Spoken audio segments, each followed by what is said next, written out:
मुरबाडच्या आसपास पावसाळा सुरू झाला की सगळा परिसर जणू धुक्याच्या पडद्याआड लपून जायचा. डोंगराच्या उतारावरून वाहणारे पाणी, रस्त्याच्या दोन्ही बाजूंनी पसरलेली हिरवळ आणि अधूनमधून अचानक कोसळणारा पाऊस. दिवसा हे सगळं सुंदर वाटायचं, पण रात्री त्याचं रस्त्यांचं रूप पूर्णपणे बदलून जायचं. रात्रीचे 11:30 वाजले होते. रोहितने बाईकचा वेग थोडा कमी केला. समोरचा रस्ता पावसामुळे चमकत होता. हेल्मेटच्या काचेवर पाण्याचे थेंब सतत आदळत होते. त्याने हाताने काच पुसली आणि पुन्हा रस्त्याकडे लक्ष दिलं. आज त्याला गावापासून थोडं बाहेर असलेल्या एका ओळखीच्या माणसाकडे काम होतं. काम आटपायला उशीर झाला होता. मामाने निघताना एकच सांगितलं होतं, रात्री उशीर करू नकोस, पाऊस जास्त आहे. तेव्हा रोहित हसला होता. काही नाही मामा, अर्ध्या तासात पोहोचतो. पण आता त्याला जाणवत होतं की मामाने उगाच सांगितलं नव्हतं. रस्त्यावर एकही वाहन नव्हतं. काही अंतर गेल्यावर त्याला डाव्या बाजूला एक आकृती दिसली. रोहितने बाईकचा वेग कमी केला. एक मुलगी रस्त्याच्या कडेला उभी होती. तिने निळ्या रंगाचा साधा ड्रेस घातला होता. केस पूर्णपणे भिजलेले होते आणि ते चेहऱ्यावर चिटकले होते. ती सतत रस्त्याकडे पाहत होती. रोहित तिच्या जवळून पुढे निघून गेला, पण काही सेकंदांनी त्याने ब्रेक दाबला. इतक्या रात्री ही मुलगी इथे एकटी काय करतेय? त्याने बाईक मागे घेतली. मुलगी त्याच्याकडे पाहत होती. रोहितने हेल्मेटची काच वर केली. कुठे जायचंय? मुलगी काही क्षण शांत राहिली, मग म्हणाली, पुढच्या गावापर्यंत सोडाल का? रोहितने आजूबाजूला पाहिलं. बसा. मुलगी मागे बसली. बाईक पुन्हा सुरू झाली. काही वेळ दोघांमध्ये शांतता होती. फक्त पावसाचा आवाज आणि बाईकच्या इंजिनचा आवाज. रोहितने विचारलं, तुम्ही इथे काय करत होतात? मुलगी काहीच बोलली नाही. रोहितने आशात तिच्याकडे पाहिलं. ती मान खाली घालून बसली होती. थोडं पुढे गेल्यावर तिने अचानक विचारलं, तुम्ही या रस्त्याने नेहमी जाता? हो, कधी कधी. मग तुम्हाला पुढचा रस्ता माहिती आहे का? हो. पुन्हा शांतता. काही मिनिटांनी मुलगी म्हणाली, पुढे एक वळण येईल, तिथे बाईक थांबवू नका. रोहितने आश्चर्याने विचारलं, का? यावेळी मात्र तिने उत्तर दिलं नाही. रोहितने आशात पुन्हा पाहिलं आणि त्याच्या लक्षात एक विचित्र गोष्ट आली. मुलगी पूर्णपणे भिजलेली होती, पण तिच्या कपड्यांमधून पाण्याचा एकही थेंब खाली पडत नव्हता. रोहितच्या मनात पहिल्यांदा एक विचित्र भीती निर्माण झाली. तो काही बोलणार इतक्या समोर अचानक एक मोठं वळण आलं. त्याने बाईकचा वेग कमी केला. तेवढ्यात मागून मुलीचा आवाज आला, इथे थांबू नका. रोहितने ब्रेक सोडला, पण त्याच क्षणी बाईकचा हेडलाईट अचानक बंद झाला. समोर काळोख. रोहितने बाईक थांबवली. काय झालं? मागून काहीच आवाज आला नाही. ऐका. पुन्हा शांतता. त्याने मोबाईलचा टॉर्च चालू केला आणि मागे वळून पाहिलं. मागची सीट रिकामी होती. रोहितच्या हातातून मोबाईल जवळजवळ निसटला. मुलगी कुठेच नव्हती, पण सीटवर एक वस्तू पडली होती. एक जुना चांदीचा पैंजण. आणि तेवढ्यात रस्त्याच्या पलीकडच्या काळोखातून एका मुलीचा अगदी हलका आवाज आला, रोहित.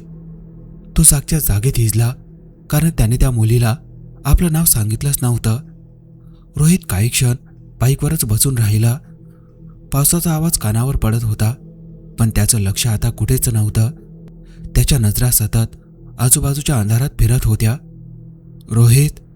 पुन्हा तोच आवाज. यावेळी आवाज रस्त्याच्या डाव्या बाजूच्या झाडीतून आला. रोहितने मोबाईलचा टॉर्च तिकडे वळवला. काहीच दिसलं नाही, फक्त पावसाने हलणारी झाडांची पानं. त्याने लगेच बाईक सुरू करण्याचा प्रयत्न केला. पहिल्यांदा इंजिन सुरू झालं नाही. दुसऱ्यांदा किक मारली आणि बाईक सुरू झाली. त्याने मागे वळून पाहिलं नाही. पैंजण मात्र त्याने सीटवरून उचलून खिशात ठेवलं. मुरबाडच्या दिशेने परत येईपर्यंत रोहितच्या डोक्यात एकच प्रश्न फिरत होता, त्या मुलीला माझं नाव कसं माहीत? गावात पोहोचल्यावर त्याने बाईक घरासमोर लावली. मामा अजून जागाच होता. एवढा उशीर का झाला? रोहितने काहीच उत्तर दिलं नाही. मामा त्याच्याकडे पाहत म्हणाला, काय झालं? चेहरा असा का पडलाय? रोहितने घडलेलं सगळं सांगितलं. मुलगी, बाईक, अचानक गायब होणं आणि शेवटी आपलं नाव ऐकू येणं. मामा शांतपणे ऐकत राहिला. पण जेव्हा रोहितने खिशातून पैंजण बाहेर काढला तेव्हा मामाच्या चेहऱ्यावरचे भाव अचानक बदलले. त्याने पैंजण हातात घेतला. काही क्षण तो त्याच्याकडे बघत राहिला. हा कुठे मिळाला? जिथे ती मुलगी गायब झाली होती तिथे. मामा काहीच बोलला नाही. काय झालं? मामा हळू आवाजात म्हणाला. हा पैंजण तू उद्या कुठेही घेऊन जाऊ नकोस. रोहित चिडून म्हणाला. मामा, मला आधीच भीती वाटते, तुम्ही सरळ सांगा. मामाने पैंजण टेबलावर ठेवला. सुमारे 8 वर्षापूर्वी याच परिसरात एक मुलगी गायब झाली होती. रोहित शांत झाला. कोण? तिचं नाव होतं वैष्णवी. मामाने पुढे सांगितलं. ती जवळच्या गावात आपल्या नातेवाईकांकडे आली होती. एके रात्री मुसळधार पाऊस पडत असताना ती घरातून बाहेर पडली. दुसऱ्या दिवशी तिची चप्पल आणि पैंजण रस्त्याजवळ सापडला. रोहितच्या अंगावर काटा आला. मग मुलगी मात्र कधी सापडली नाही. रोहितने टेबलावरचा पैंजण पाहिला. पण हा? मामा त्याच्याकडे बघत म्हणाला. तिच्या आईनं सांगितलं होतं की वैष्णवीच्या दोन्ही पायात अगदी असेच पैंजण होते. खोलीत काही क्षण शांतता पसरली. बाहेर पाऊस आणखी वाढला होता. रोहितने पैंजण पुन्हा हातात घेतलं. मामा, हा सगळं योगायोग असू शकतं? होऊ शकतं, पण एक गोष्ट लक्षात ठेव. आज रात्री तुझ्या खोलीचा दरवाजा उघडू नकोस. रोहित काही बोलला नाही. रात्री जवळपास 2 वाजता त्याला झोप लागली. अचानक छनछन पैंजणाचा आवाज आला. रोहितची झोप उडाली. आवाज खोलीच्या बाहेरून येत होता. तो उठून बसला. पुन्हा आवाज आला. यावेळी आवाज अगदी दरवाजाजवळ होता. रोहितचा श्वास वाढला. तेवढ्यात बाहेरून एका मुलीचा हलका आवाज आला. रोहित, माझा दुसरा पैंजण कुठे आहे? रोहितच्या अंगावर शहारे आले, कारण दुसरा पैंजण त्याच्या उशीखाली ठेवलेला होता. रोहित काही क्षण उशीकडे पाहतच राहिला. त्याला स्वतःच्या कानांवर विश्वास बसत नव्हता. बाहेरून आलेला तो आवाज अजूनही त्याच्या कानात घुमत होता. त्याने हळूहळू उशी उचलली. खाली खरंच एक पैंजण पडलेलं होतं. तोच चांदीचं पैंजण. रोहितने तो हातात घेतला आणि दरवाजाकडे पाहिलं. बाहेर पुन्हा शांतता होती. कोण आहे? त्याच्या तोंडून कसाबसा आवाज निघाला. उत्तर आलं नाही. तो दरवाजाजवळ गेला. पण मामाने सांगितलेलं त्याला आठवलं. आज रात्री दरवाजा उघडू नकोस. रोहित मागे सरकला. तेवढ्यात दरवाजावर 3 वेळा हलका आवाज आला. रोहितच्या छातीत धडधड सुरू झाली. कोण? यावेळी बाहेरून एका पुरुषाचा आवाज आला. रोहित, दरवाजा उघड. तो मामाचा आवाज होता. रोहितला थोडा दिलासा मिळाला. मामा? हो, पटकन उघड. रोहितने हात दरवाजाच्या कडेकडे नेला. पण अचानक तो थांबला, कारण त्याला बाहेरून मामाचा आवाज ऐकू येत असला तरी मामाच्या खोलीतून घोरण्याचा आवाज येत होता. रोहित काही क्षण पूर्णपणे स्तब्ध झाला. बाहेरचा आवाज पुन्हा आला. रोहित, दरवाजा उघड. यावेळी तो आवाज मामाचा नव्हता. तोच मुलीचा आवाज होता. रोहित मागे सरकला. संपूर्ण रात्र त्याने दरवाजा उघडला नाही. पहाटे पावसाचा जोर कमी झाला तेव्हा त्याने मामाला उठवलं आणि सगळं सांगितलं. मामा बराच वेळ शांत राहिला. मग म्हणाला, आपण आज त्या ठिकाणी जाऊ. कुठे? जिथे तू पहिल्यांदा तिला पाहिलंस. दोघे सकाळी बाईकवरून तिकडे गेले. रात्रीच्या पावसामुळे रस्ता चिखलाने भरला होता. ज्या ठिकाणी रोहितने बाईक थांबवली होती तिथे रस्त्याच्या कडेला काहीतरी चमकत होतं. मामाने ते उचललं. एक छोटासा जुना लॉकेट. त्याच्या मागच्या बाजूला काही अक्षरं कोरलेली होती. मामा काही क्षण ते पाहत राहिला. हे वैष्णवीचं असावं. रोहितने आजूबाजूला पाहिलं. मग तिचं शरीर कुठे गेलं? मामा म्हणाला, हेच तर कुणालाच कधी कळलं नाही. दोघं पुढे गेले. थोड्या अंतरावर एक छोटंसं जुनं घर दिसत होतं. घर बराच काळ बंद असल्यासारखं वाटत होतं. मामा अचानक थांबला. इथे येण्याची गरज नाही. रोहितने घराकडे पाहिलं. तुम्ही हे घर ओळखता? मामा काही क्षण शांत राहिला. हे वैष्णवीच्या लोकांकडे राहायला आली होती. त्यांचं जुनं घर आहे. रोहितच्या चेहऱ्यावरचे भाव बदलले. मग तुम्ही मला काल हे का सांगितलं नाही? मामा उत्तर देणार इतक्यात घराच्या आतून आवाज आला. छन छन. दोघांनी एकमेकांकडे पाहिलं. घर तर बंद होतं. मामा हळू आवाजात म्हणाला, चल इथून जाऊया. पण रोहितने घराच्या खिडकीतून आत पाहिलं. आत धुळीने भरलेली खोली होती. एका भिंतीवर जुना फोटो लटकलेला होता. रोहित जवळ गेला. फोटोमध्ये एक तरुण मुलगी हसत उभी होती. तीच मुलगी काल रात्री रस्त्यावर त्याला लिफ्ट मागणारी. रोहितच्या हातातून लॉकेट खाली पडलं आणि त्याच क्षणी घराच्या आतून एक आवाज आला, रोहित, तू मला ओळखतोस? मामा घाबरून मागे सरकला. पण रोहितच्या नजरा फोटोवर खेळलेल्या होत्या. कारण फोटोखाली लिहिलेलं नाव होतं वैष्णवी सुरेश पाटील. आणि फोटोच्या बाजूला असलेल्या जुन्या कॅलेंडरवरची तारीख पाहून रोहितच्या अंगावर काटा आला. वैष्णवी गायब झाली होती त्याच दिवशी, ज्या दिवशी रोहितचा जन्म झाला होता. रोहित बराच वेळ त्या फोटोसमोर उभा राहिला होता. फोटोतील वैष्णवीचा चेहरा त्याला काल रात्री दिसलेल्या मुलीपेक्षा वेगळा वाटत नव्हता. मामा मात्र त्याचा हात पकडून म्हणाला, चल इथून. दोघेही घरापासून दूर आले. बाईकजवळ पोहोचल्यावर रोहितने मामाला थांबवलं.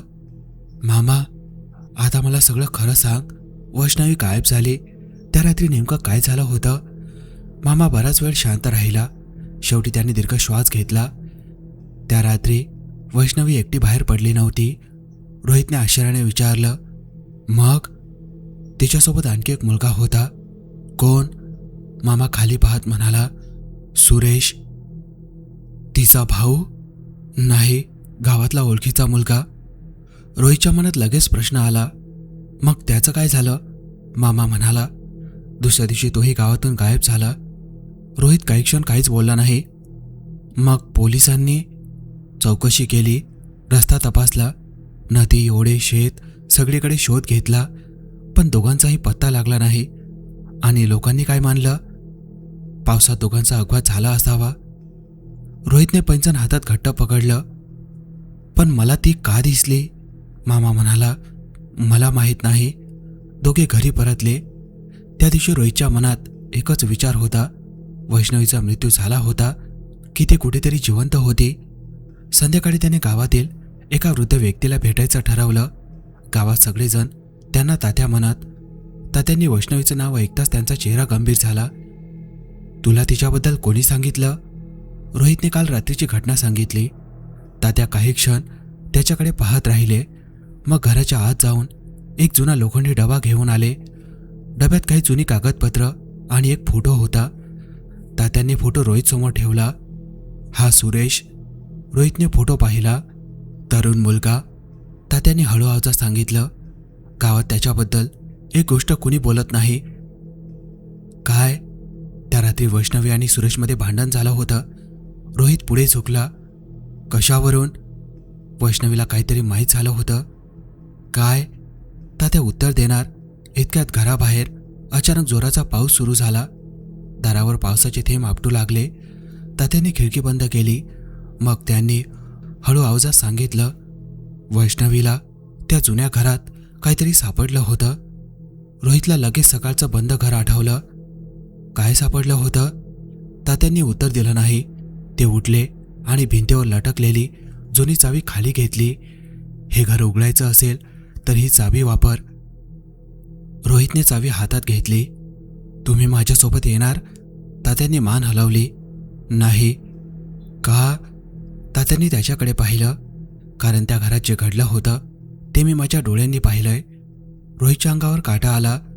मग तुम्ही मला आत का पाठवताय? तात्यांचा आवाज थरथरला. कारण वैष्णवीला तुझ्याकडूनच ते सत्य बाहेर आणायचं आहे. रोहित काही बोलण्याआधीच तात्यांच्या घराच्या बाहेरून पैंजणाचा आवाज आला. रोहितने दाराकडे पाहिलं. दाराबाहेर कोणीच नव्हतं. पण ओल्या मातीवर एका मुलीच्या पावलांचे ठसे स्पष्ट दिसत होते. ते ठसे घरापासून दूर जात नव्हते. ते थेट मुरबाडच्या त्या जुन्या बंद घराच्या दिशेने जात होते. रोहितने चावी घट्ट पकडली. आता त्याला एक गोष्ट स्पष्ट झाली होती. वैष्णवी त्याला घाबरवण्यासाठी परत आलेली नव्हती. ती त्याला 8 वर्षापूर्वी लपवलेलं सत्य दाखवण्यासाठी परत आली होती. रोहितने तात्यांकडून घेतलेली जुनी चावी हातात घट्ट पकडली आणि त्या रात्री पुन्हा एकदा जुन्या घराकडे निघाला. मामा त्याच्यासोबत होता. पाऊस थांबला होता, पण आकाश पूर्ण ढगांनी भरलेलं होतं. रस्त्यावर कुठेही माणूस नव्हता. बाईक घरासमोर थांबून दोघे खाली उतरले. दाराचं जुनं लोखंडी कुलूप गंजलेलं होतं. रोहितने चाबी लावली. कुलूप उघडलं. दार ढकलताच आतून ओलसर मातीचा आणि जुन्या लाकडाचा वास आला. मोबाईलचा टॉर्च लावून ते आत गेले. समोर एक मोठी खोली होती. कोपऱ्यात जुनं कपाट, तुटलेली खुर्ची आणि भिंतीवर काही जुने फोटो होते. अचानक रोहितच्या टॉर्चचा प्रकाश एका फोटोवर पडला. तोच फोटो, वैष्णवी आणि सुरेश. फोटोखाली तारीख लिहिलेली होती. रोहित फोटो जवळून पाहत असतानाच मामाने कपाट उघडलं. आत काही जुनी कागदपत्र होती. त्यात एक डायरी सापडली. डायरी वैष्णवीची होती. रोहितने शेवटची पानं वाचायला सुरुवात केली. एका पानावर लिहिलेलं होतं, मला आज कळलं की सुरेशने त्या रात्री मला का बोलावलं होतं. त्याला वाटतंय की कुणाला सत्य कधीच कळणार नाही, पण मी हे सगळं लपवणार नाही.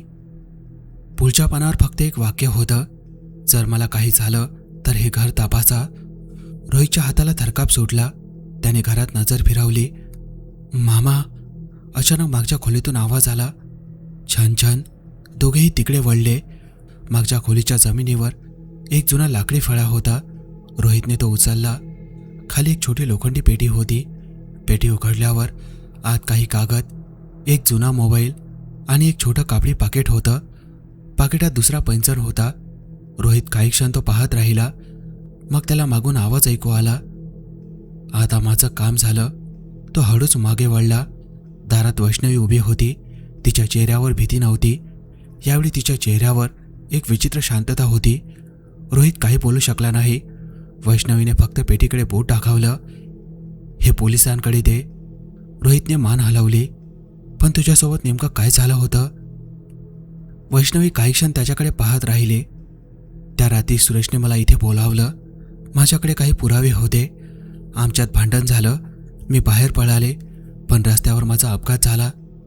रोहित शांतपणे ऐकत होता. माझा मृत्यू झाला. सुरेश घाबरला. त्याने माझं शरीर लपवलं आणि गावातून पळून गेला. मामा हादरला. मग आजपर्यंत? वैष्णवी हळू आवाजात म्हणाली, मला फक्त एवढंच हवं होतं की सत्य बाहेर यावं. इतकं बोलून ते मागे सरकली. पावसाचा हलका आवाज पुन्हा सुरू झाला. रोहितने क्षणभर डोळे मिटले. पुन्हा डोळे उघडले तेव्हा दारात कोणीच नव्हतं. फक्त जमिनीवर पैंजणाचा आवाज ऐकू येत होता. दुसऱ्या दिवशी रोहितने पेटीत सापडलेली कागदपत्र पोलिसांकडे दिली. जुन्या प्रकरणाची पुन्हा चौकशी सुरू झाली आणि त्या पुराव्यांमुळे वैष्णवीच्या मृत्यूचं रहस्य उलगडण्याचा मार्ग मोकळा झाला. काही दिवसांनी रोहित गाव सोडून निघून गेला. मुरबाडचा तोच रस्ता, तोच पाऊस, पण यावेळी रस्त्याच्या कडेला कोणीही नव्हतं. रोहितने बाईकचा वेग वाढवला. काही अंतर गेल्यावर त्याच्या खिशात काहीतरी हल्ल्यासारखं वाटलं. त्याने बाईक थांबवली. खिशातून हात घातला. वैष्णवीचा पैंजण तिथे नव्हता. त्याच्या जागी एक छोटासा कागद होता. त्यावर फक्त 4 शब्द लिहिले होते, आता मी घरी जाते. रोहितने तो कागद हातात धरला आणि त्याच क्षणी समोरच्या धुक्यातून एका मुलीची आकृती दिसली. ती हळूहळू मागे वळली, हसली आणि पावसाच्या पडद्यामध्ये कायमची अदृश्य झाली. त्या दिवसानंतर त्या रस्त्यावर पावसात लिफ्ट मागणारी मुलगी पुन्हा कुणालाही दिसली नाही.